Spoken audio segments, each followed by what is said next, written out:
Live from Hazard, Kentucky, this is Jammin John's Wrestling News. Here's your news for Monday, December 17th, 2018.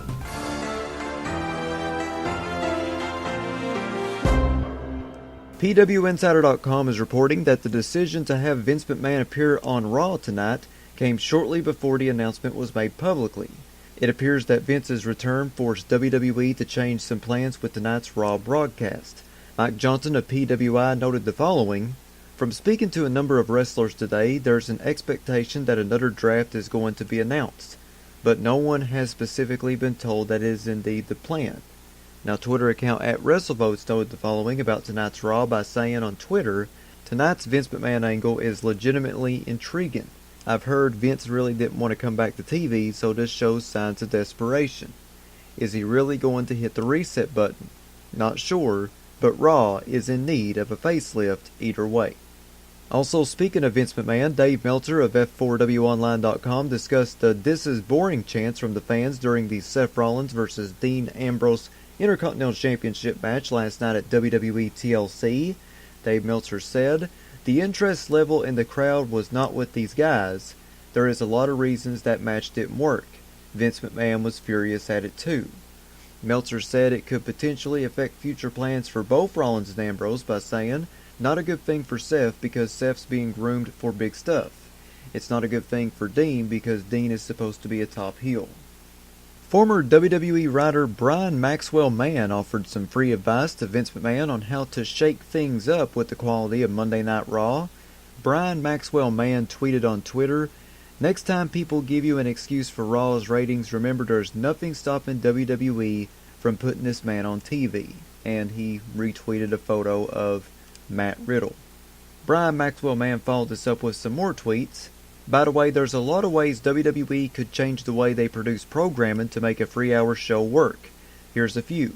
Number 1, treat Raw as free 1-hour shows, rather than one 3-hour program. Figure out ways to make each unique so show doesn't get stalled.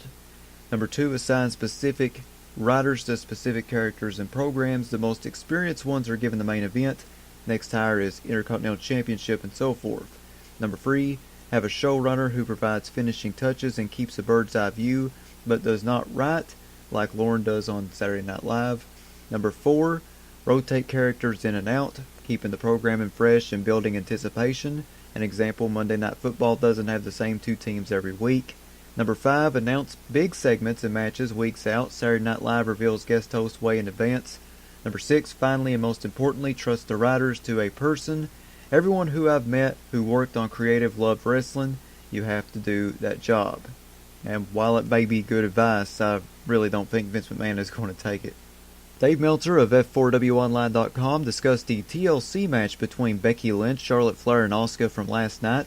Here's what Meltzer said, courtesy of WrestleZone.com. "So Ronda Rousey didn't turn heel. I don't think anyone probably thought she did because of how they do this stuff. And Charlotte Flair is okay, but she did have the wind knocked out of her on that spot where Becky Lynch landed on her, like right on her chest. She's okay, but she was hurt at the time." Ric Flair praised the match with the following tweet on Twitter: "Congratulations to Charlotte, Asuka, and Becky on one of the greatest performances I have ever seen while making history last night in your TLC match. Going on last with names like Orton, Rollins, Mysterio, Rousey, Jax is pressure that only few are ever fortunate enough to understand. You ladies not only followed some tremendous bouts, but you stole the show. This morning, I bow down to all 3 of you." Asuka also commented on her victory with the following tweet on Twitter: "Thank you for supporting us always. Thanks to you, the final party was a huge success. Who is the champion now? It's me, Asuka."